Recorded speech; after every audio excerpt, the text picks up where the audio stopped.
So iFi sent me the brand new Golink Max, which is a big brother to the original Golink. If you guys want to check out my video on the original iFi Golink, check out my video. It's going to show up right in the up right hand corner right here. And I'll also leave a link down in the description below if you guys want to learn more about the original Golink that came before this one, which actually comes in at a cheaper price than this. But back to the Golink Max. This is a high-res balanced USB dongle DAC. It takes everything that was great about the original Golink, such as its small size, portability, and great sound, but takes it to the max by improving on it, and it only costs a bit more than the original. According to iFi, the Golink Max provides you with up to 7 times more power than the standard USB-C to 3.5mm headphone adapter, such as the ones you typically see with Apple iPhones. So I'm gonna go ahead and cover all the features of the Golink Max as well as how it sounds in this video, but first let's unbox it and see what you get in the package.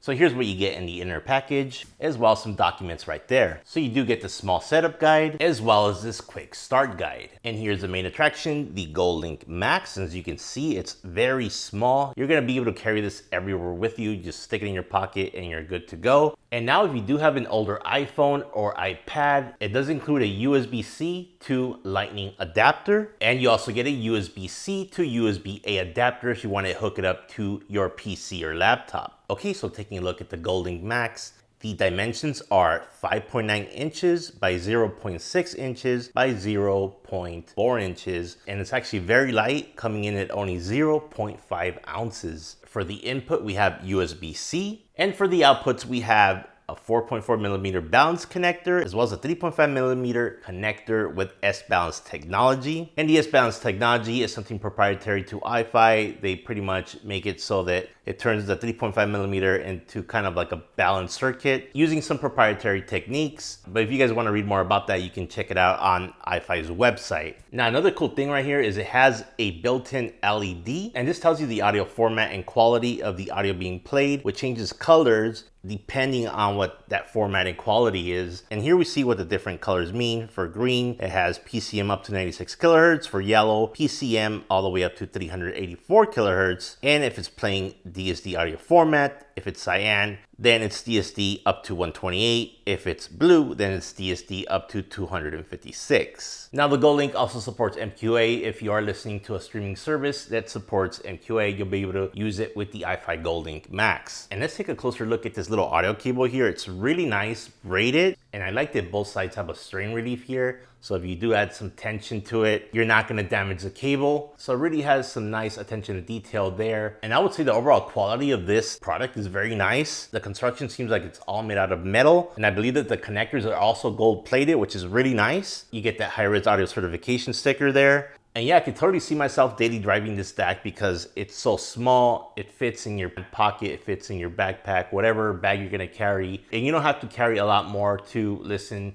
to some great audio. So you get this DAC, you get some nice IEMs or some full-size headphones, you know, that are kind of portable and you're good to go. Or if you want to listen at home, this is great as well. And you don't have to be stuck to your room or office. You can just plug this into your smartphone and listen to some great audio, whether you're listening to IEMs or full-size headphones. So now let's talk about the power output of this device. Again, because iFi states that this provides up to 7 times more power than your standard USB-C to 3.5mm adapter, such as, you know, the Apple dongle that you would get for your Apple smartphone. So let's talk about actual RMS power output. On the larger 4.4mm power connector here, you can get 241 milliwatts at 32 ohms. And this is gonna give you a balanced connection. Now, if you do use that 3.5mm connector, the power output does drop to about 100 milliwatts at 32 ohms. So if you want to get the full power output out of this device, you definitely want to use that 4.4mm balanced connector. That is, of course, if your IEMs or full-size headphones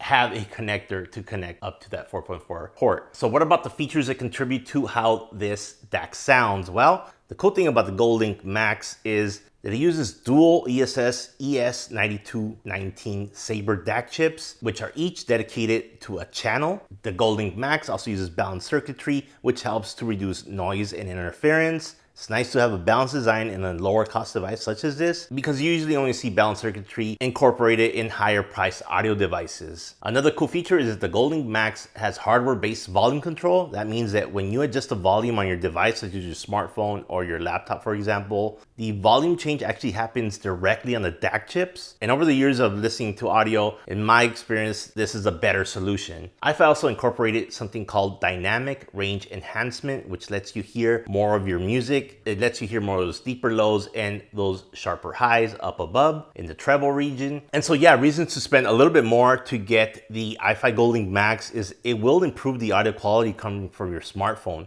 Compared to using your smartphone's 3.5mm built-in jack or an Apple dongle, for example, you'll get a lot better detail in your music as well as an improvement in imaging and soundstage. So now what I'm gonna do is spend some time listening to my music with the Golink Max. That being said, let's talk about how the sound frequencies perform when it came to everything from the bass to the treble. For my sound review testing, I did my initial testing using the standard Apple USB-C to 3.5mm dongle, which was connected to my iPhone, as the Rock Lobster was more than loud enough using the Apple dongle. I also tried the iFi Golink Max portable DAC dongle, which iFi sent to me to try it out, and that did change up the sound quite a bit. So let's get into it. My overall thoughts using the Apple dongle with the Rock Lobster is that for 60 bucks, it sounded pretty good. Not perfect by any means, but again, provided a fun listening experience. I think overall it sounded a bit flat in some frequencies. Like I wish it had more punch in that mid bass, and I wish they had more air in the upper treble to make these IMs not sound so closed off. But now let's talk about how the iFi Golink Max improved the sound of the Rock Lobster. The first thing I noticed is that the iFi Golink Max really did a great job at opening up the sound,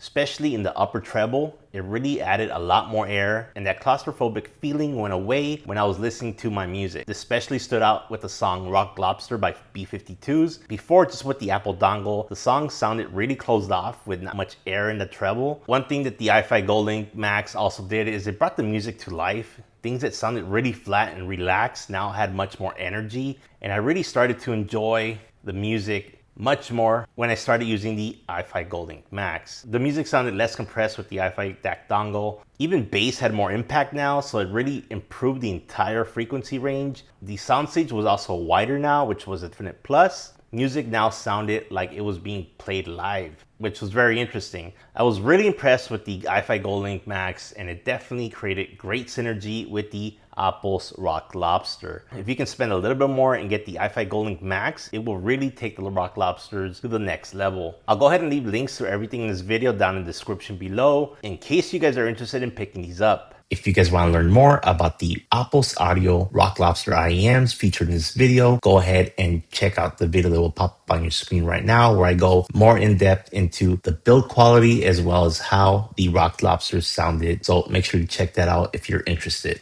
Until the next video, see you then.